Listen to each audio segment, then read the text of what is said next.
जैसे मान लीजिए किसी की कुंडली में मंगल नीच का है, तो आप ये मान के चलिए कि भाई पूर्व जन्म में कभी किसी जन्म में, आई डोंट नो किस जन्म में, ये हमें नहीं पता कौन से जन्म का ये फल हमें यहाँ पर मिला है, किसी जन्म में हमने अपने छोटे भाई या भाई समान व्यक्तियों के साथ शायद कोई नाइंसाफ़ी की है, शायद उनके साथ हमने सदव्यवहार नहीं किया। तो अब हम अपने व्यवहार में ये ध्यान रखें कि हमारे छोटे भाई या छोटे भाई समान हमारे जो भी लोग हैं उनके साथ हम जास्ती ना करें, उनके ऊपर धौंस ना दिखाएं, उनके साथ बेईमानी ना करें, उनके साथ नाइंसाफ़ी ना करें।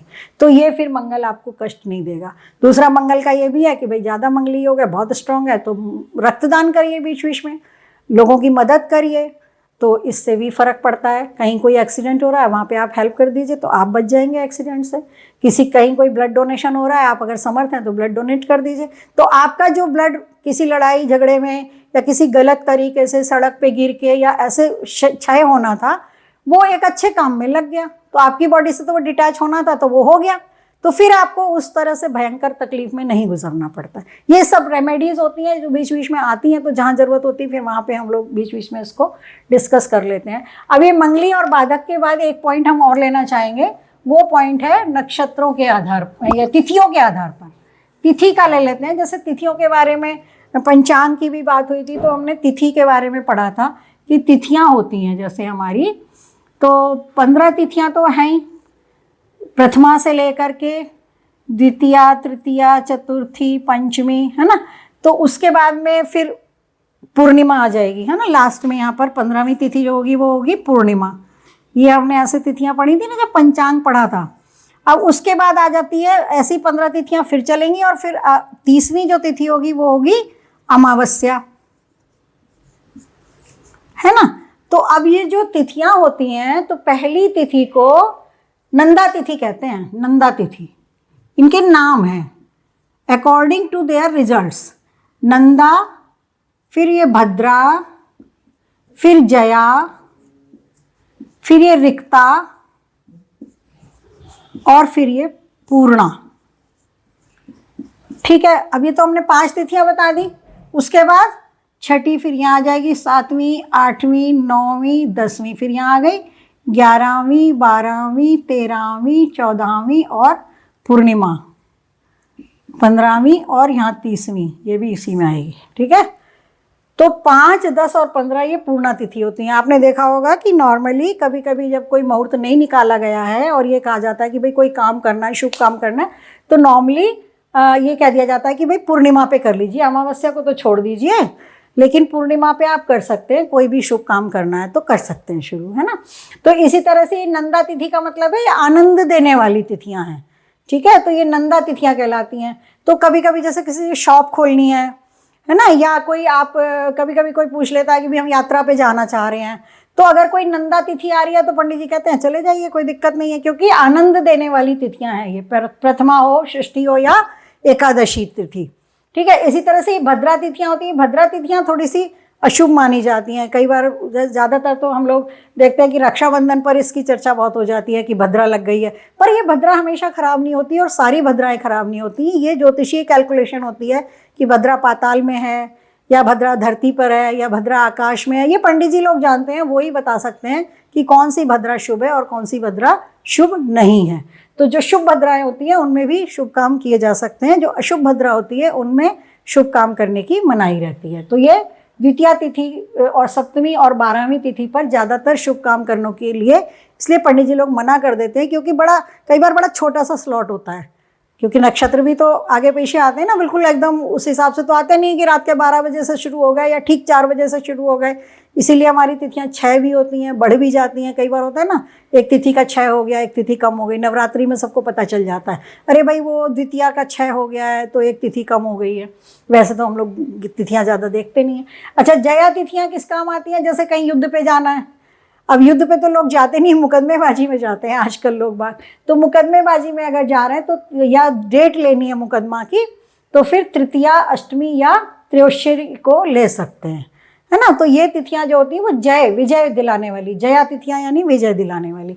रिक्ता तिथियां जो होती हैं ये भी अच्छी नहीं मानी जाती हैं, क्योंकि रिक्ता तिथियां क्या है, रिक्त करेंगी, काम को खाली कर रही हैं मतलब। तो इसमें मेरे ख्याल से ऑपरेशन वगैरह कराया जा सकता है, जो नेगेटिव काम होते हैं कुछ कुछ कभी कभी करने पड़ते हैं वो कराए जा सकते हैं। और पूर्णा तिथि तो हर चीज़ में पूर्णता देने वाली होती है, तो कोई भी शुभ काम पूजा पाठ का इसमें कराया जा सकता है। तिथियों की ये संज्ञाएं भी हमें मालूम होने से मतलब हम कई बार खुद भी कैलकुलेट कर सकते हैं कि भाई हमें कौन सा काम किस समय करना है। तो ये एक चीज़ रह गई थी तिथियों के बारे में, तो हमने सोचा इसको कवर कर लेते हैं। इसके अलावा हम तारा के बारे में भी बात करेंगे आज कि तारा, तो तारा के बारे में बात करनी है मान लीजिए, तो हम क्या करते हैं, चलो बना लेते हैं, मेष लगन की कुंडली बना लेते हैं और मान लीजिए किसी का चंद्रमा यहाँ है, तो तारा जो हम पढ़ेंगे ना तो चंद्रमा से ही पढ़ेंगे। तारा मतलब नक्षत्र को ही कहते हैं, कोई नई चीज़ नहीं है। और 9 तारा के हम 3 लाइनें बनाते हैं, मतलब 3 कॉलम कह सकते हैं, है ना। तो उन 3 कॉलम में ताराएं जो है विभाजित होती हैं। अब जैसे मान लीजिए किसी जातक की ये कुंडली है और उसकी मिथुन में चंद्रमा है और ये चंद्रमा मान लीजिए आर्द्रा नक्षत्र में है, सपोज, है ना, आर्द्रा नक्षत्र में किसी का चंद्रमा है मान लीजिए, ठीक है।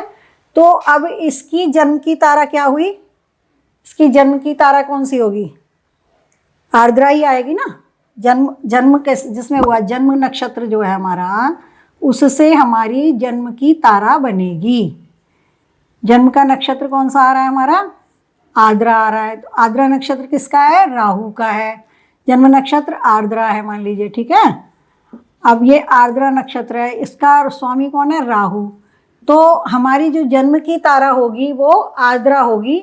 और जो राहु के 3 नक्षत्र हैं कौन कौन से, आर्द्रा, शतभिषा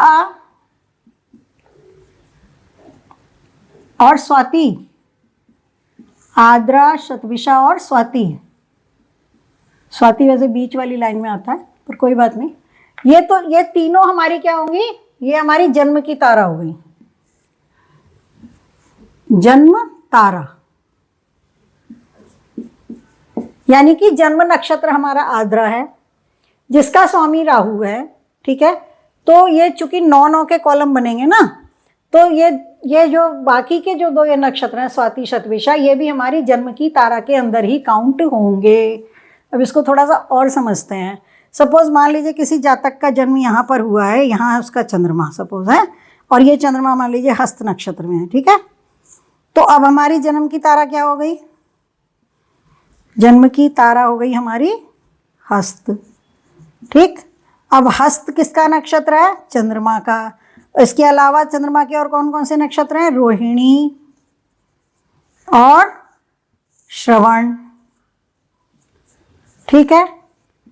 तो अब हमारी जन्म की तारा चंद्रमा से चलेगी, ठीक है ना, चंद्रमा से चलेगी। हमारी जन्म की तारा चंद्रमा की हो गई।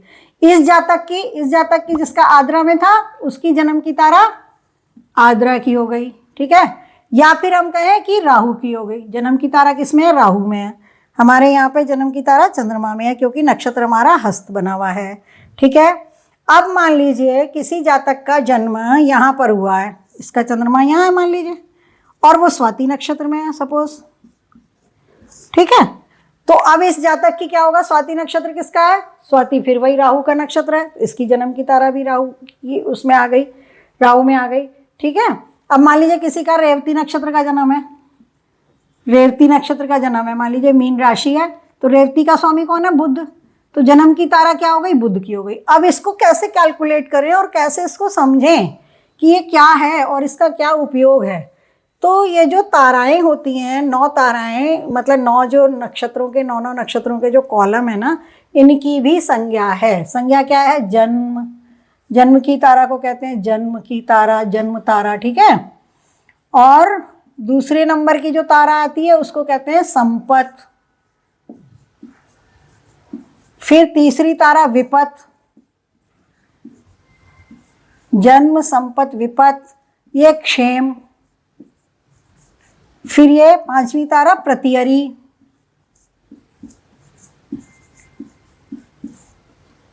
अरी, ठीक है। जन्म, संपत, विपत, क्षेम, प्रत्यरी, साधक, साधक है ये। और फिर बाधक, बाधक तारा होती है, ठीक। फिर मित्र, मित्र तारा, 8वीं तारा मित्र तारा, और 9वीं तारा अति मित्र तारा।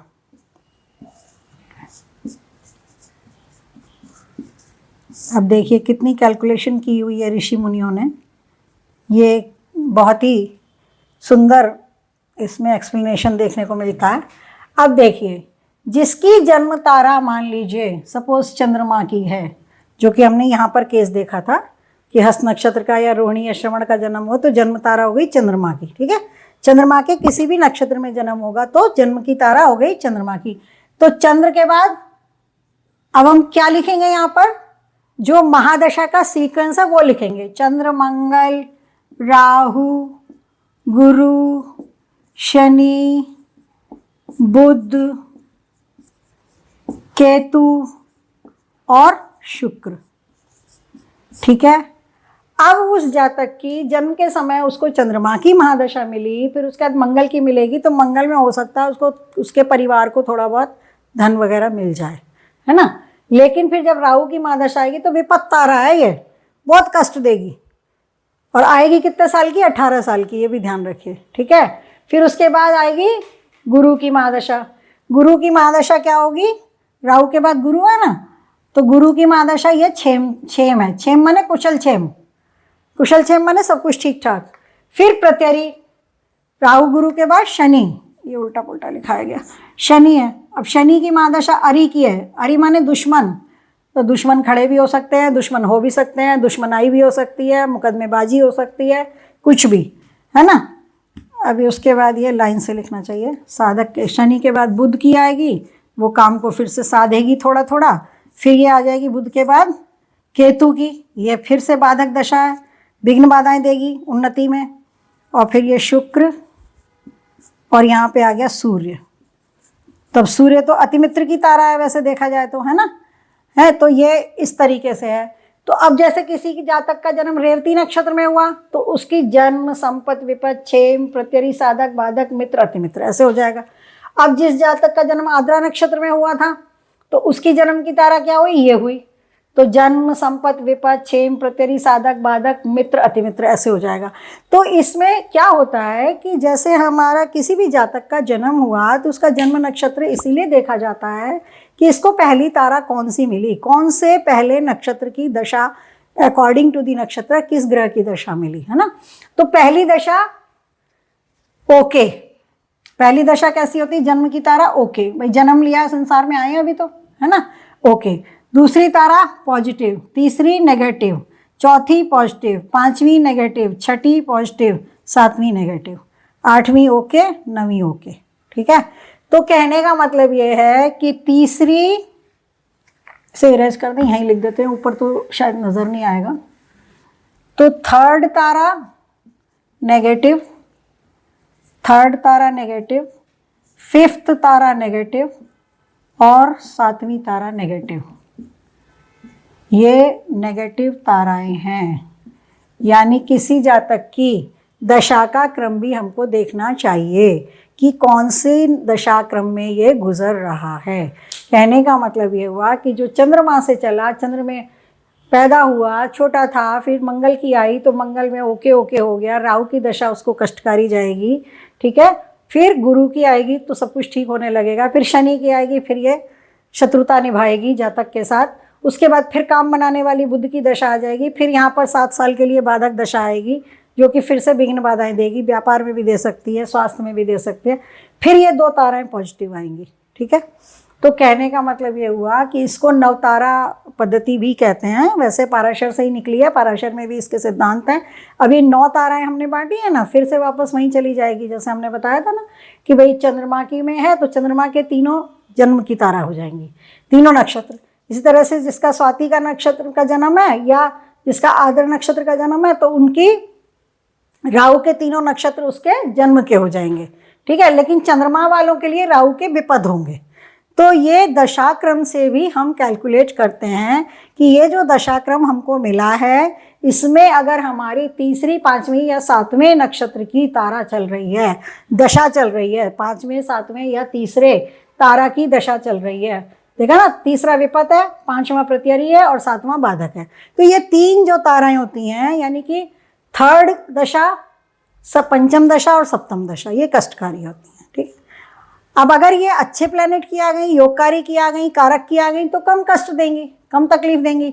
लेकिन अगर ये दशाएं भी आ गई ये वाली और अकारक प्लेनेट की भी आ गई, या 6, 8, 12 के प्लेनेट की आ गई, या जो हमारा लग्नेश का शत्रु प्लेनेट है उसकी आ गई, तो फिर ये घोर कष्ट देती हैं, है ना। इसी में बीच में मान लीजिए कोई यहाँ की मार्केश भी हो, कोई बाधकाधिपति हो इनमें से ही जिसकी दशा हमको लग रही है ना, तो फिर ये ज़्यादा कष्टकारी होती हैं। तो ये इसलिए इसको बताया गया है।